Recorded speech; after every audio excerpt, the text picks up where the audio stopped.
Hi viewer, welcome to my YouTube channel. In today's video, I am going to demonstrate how we can build an on-premises Kubernetes cluster on CentOS VM using automated Ansible playbook. As we know, building a Kubernetes cluster it's not a big deal anymore. We can easily build it using lots of readily available cloud engines, and for development and testing purpose we can go for some simulated tool like minikubes, KOS and all. But I believe for if you are a DevOps guy, or if you want to learn the Kubernetes from DevOps perspectives, or from the administrative perspectives, you should have a on-premises cluster. It will give you a detailed overview of each and every component, as well as lots of enterprise still using on-premises one due to some compliance and security concern. Okay, let's start with our main agenda.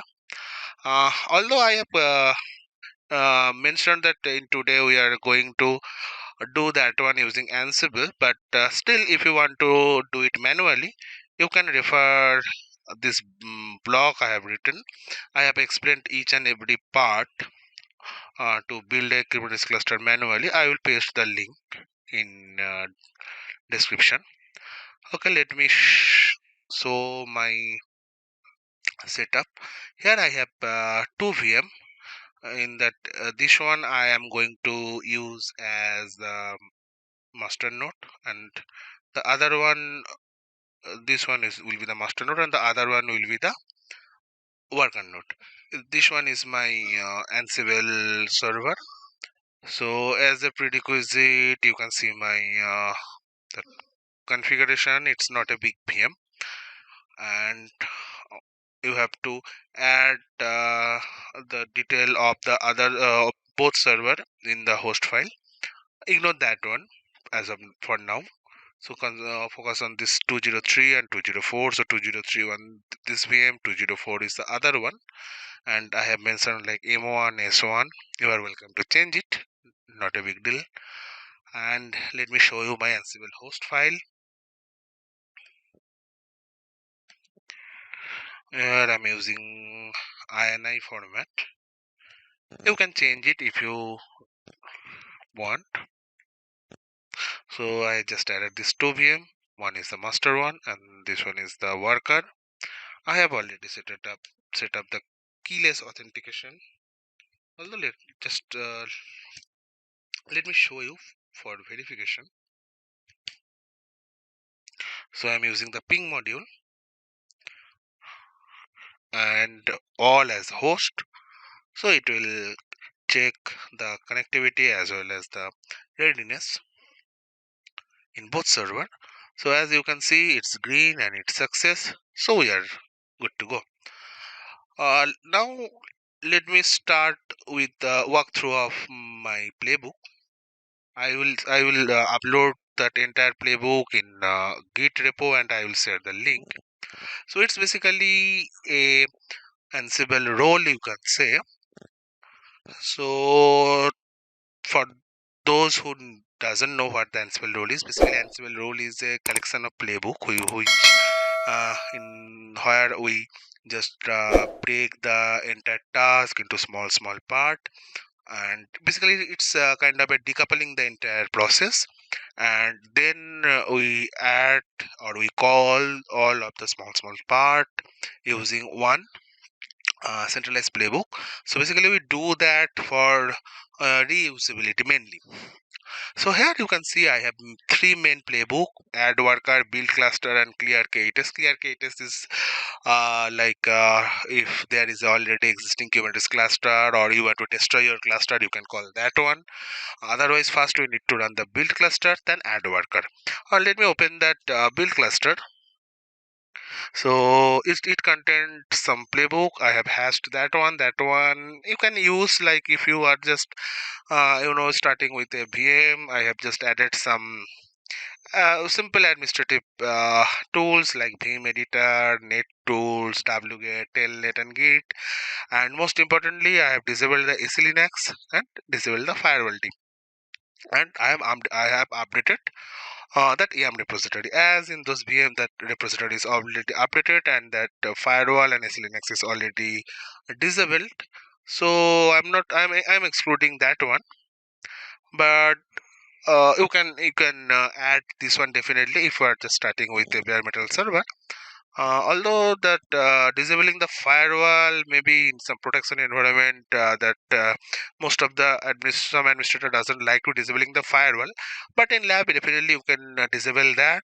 Or if you have some situation to just you need to enable the firewall also, then you can refer that my blog post. You can add those port in that firewall to make it working.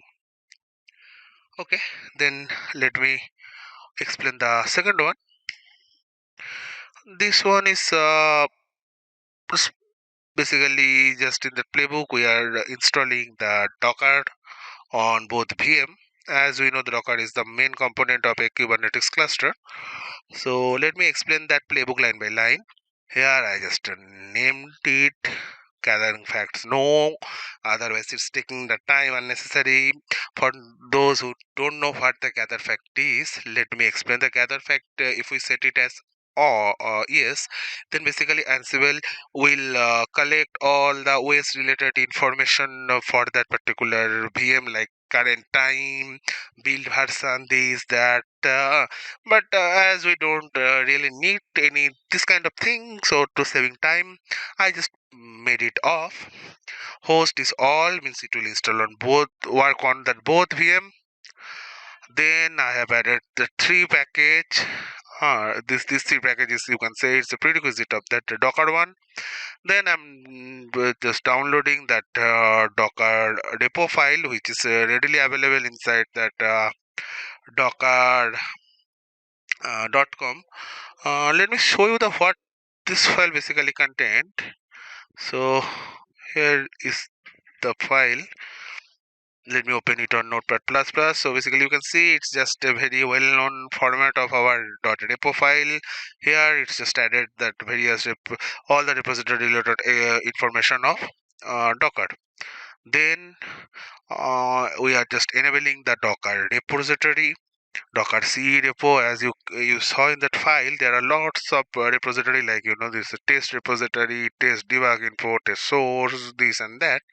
So we are using that Docker C edge repo for our demonstration. And here I have also added some code for the test repo as a sample. If you really want, you can enable it. Otherwise, let it be like that. Then we are installing the Docker. Basically, we are installing this three basic package. Then we are enabling the Docker service here, and this part is optional, but it's useful one. If you are not using the root user for your administration purpose, like you have some ABCD user, and just you can add those user inside Docker group by enabling this one. You have to just replace the username here in that name colon local user. So from that added user, you can do all the Docker related stuff without using sudo or that switching to the root one. So clear. Let me open the next playbook. So till that playbook, we are just our Docker is ready. So in next playbook, we are basically preparing our VM to installing that or to build the Kubernetes cluster. So this one thing is, you can say it's a prerequisite of Kubernetes, that disabling the swap. So in that playbook, we are basically disabling the swap only. So the swap of -a will disable the swap on runtime, and commenting the swap entry from fstep file will make it permanent. Next, the playbook is setting up node. So in that playbook, basically we are installing the Kubernetes. You can see the host is all. Basically, we are enabling that Kubernetes related package. Here you can see we are adding the repository, but it's in some different format. Uh, Here, instead of just downloading that repo file, we are basically creating it using touch module. We are creating a file called kubernetes.repo. Then inside that repo, we are adding this content. That content may, that content may change in time, but it's EL7. It's like for CentOS 7, you can say. So you can use that repo using CentOS 7. If you are using some different OS, maybe CentOS 8 or maybe some different version, then you can just check that base URL from Kubernetes site and you can change it. Next, after adding the repo, we are installing the required package. So here you can see that here I'm mentioning that item and in on that package with item is package, but here I haven't mentioned that package list. So here is another beauty of using that Ansible role. Instead of writing those packages in one single YML, I am maintaining one variable file called env underscore variable. I will show that variable file later. So in that variable file, basically I have written all those variables, value of those variables. So from this did file, it's actually getting those value, and it's installing some package. Probably let me open that file, it will be helpful. Here you can see the package is Docker, which is already installed, then kubeadm and kubectl. So basically it's now installing these three packages. Then it's starting the service in that variable called service. So here in service variable I have the Docker, which is already which will be already started, as we did all the Docker related stuff on previous playbook. But still I have just added it, then it's that kubectl, and it's enabling firewall D here, and then it's allowing those port in firewall. So as I told you that for lab you can always just skip the firewall part. So as we are using that here, we are just going to demonstrate on lab. So I will disable that one. So let me disable that variable, and let me disable that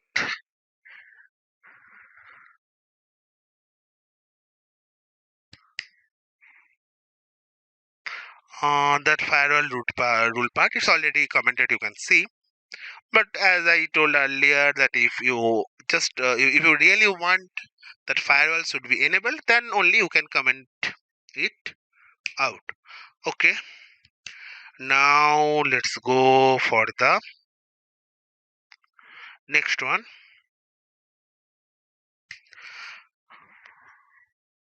So here we are just configuring the master node.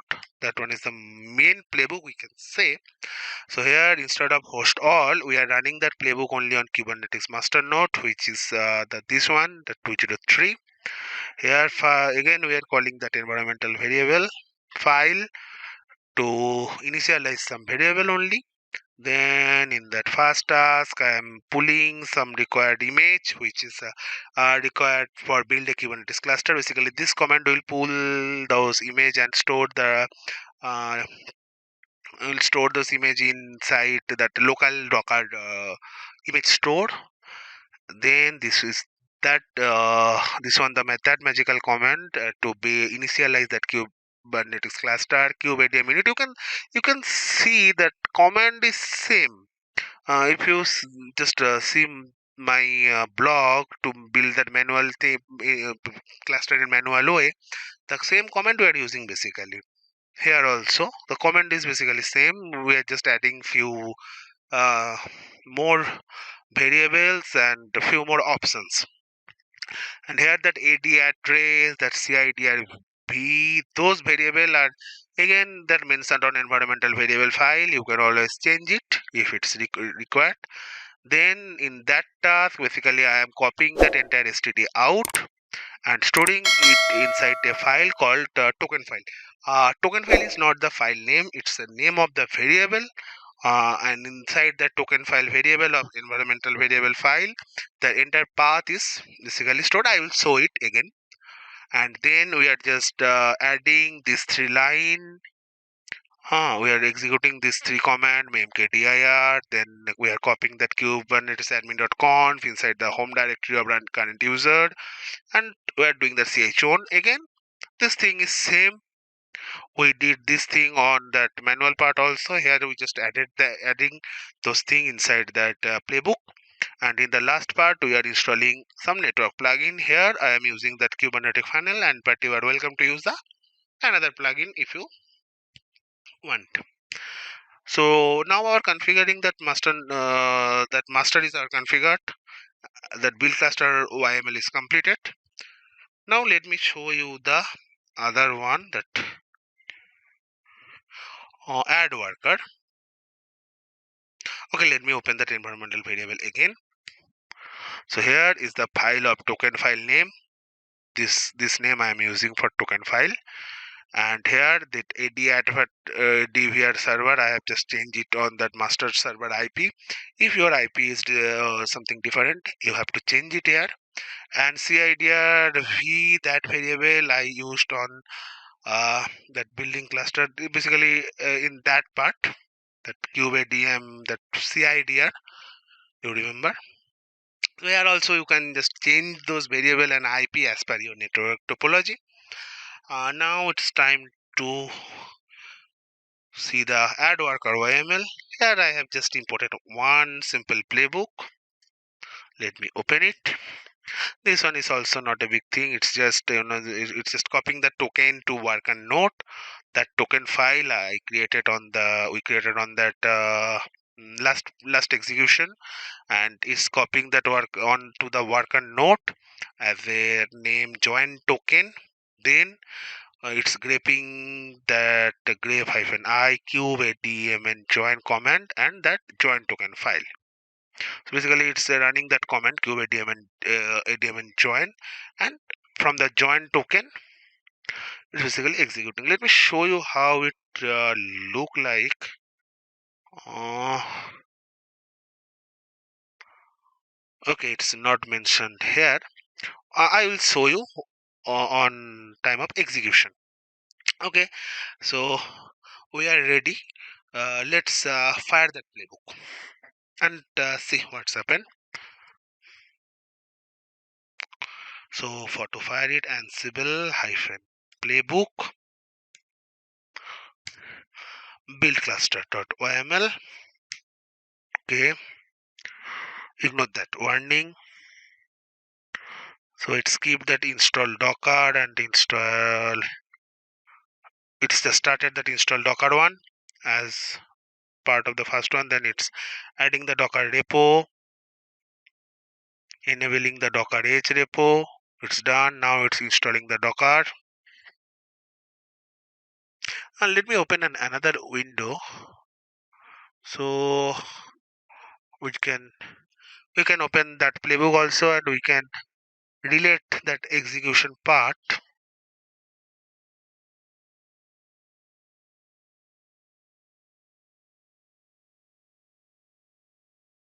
It usually take time.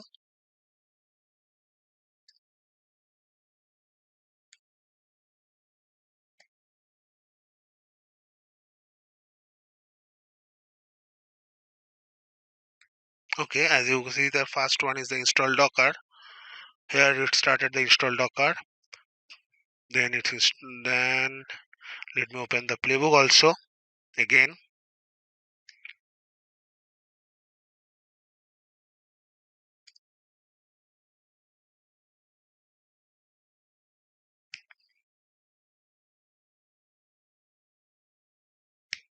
As you can see, the first task was install require package. This was done. That one is completed. Then add docker repo. It's also completed. Then it was like enable docker h repo. This one is also completed. Now it's running that install docker. As it's taking some time, I'm pausing the video and I will resume while it's completed that step. Okay, I have enabled the, so that installing docker is completed. Start docker service is also completed. Now it's disabling the swap. It's done. Commenting the FSTab entry. It's done. So now it started that repository part. It's that added that Kubernetes repository. Let me open that one. Setting up node. Yes, this one. So creating a repository file of for Kubernetes. I see this one is done. Adding repository detail. It's done. Now it's installing required package. Okay, it's failed. Sorry to say it's failed. But I troubleshooted why it's failed. You can see it's failed because it's not able to enable the service kubelet, and it's not able to find the service because sometimes after installing a new service we need to run a command called syscontrol daemon reload. So basically this part was not there on our playbook, so that's why it's not able to start that service. But okay, not a problem. I have already manually run this command on both VM, and I will add that part on our playbook before I upload it on Git. So let's run that playbook again. As we all know that Ansible will not repeat the task which is already done. So this time it should start making changes from this. It will run basically all the part, but it will not affect that thing is already completed. Let me run it again. This time it should take less time. Don't worry, before uploading on Git I will add this part on my playbook. See, as you can see, this time it's taking very less time because this part is already completed before. That installing thing is also didn't take much time because it was already installed. So it's enabled the required service, that enabling that bridge firewall rule, this part. Now it's pulling that required image for setting Kubernetes cluster, means it's already on the last playbook. Let me open that one. This one, it's executing that kubectl config image pool. It will take lots of time, depend on your internet connection. It may take. So let me pause again. It's completed. Initialization is done. You can see now it's storing the log and generate token for future purpose, as I mentioned in that part that it's storing the std out inside some file called token file. Let me show you how it's look like basically. City playbook, here is the token. Okay, that file k is token. It's not captured yet.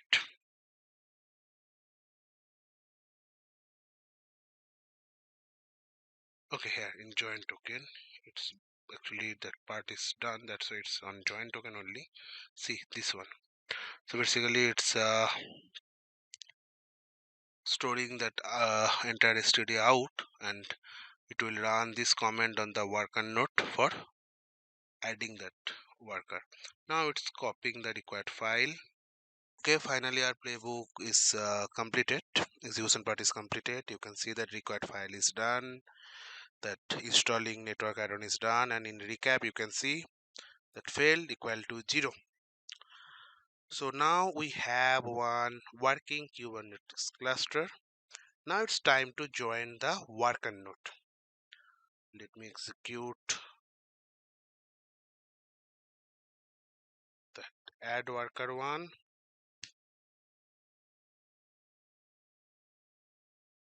It shouldn't take much time.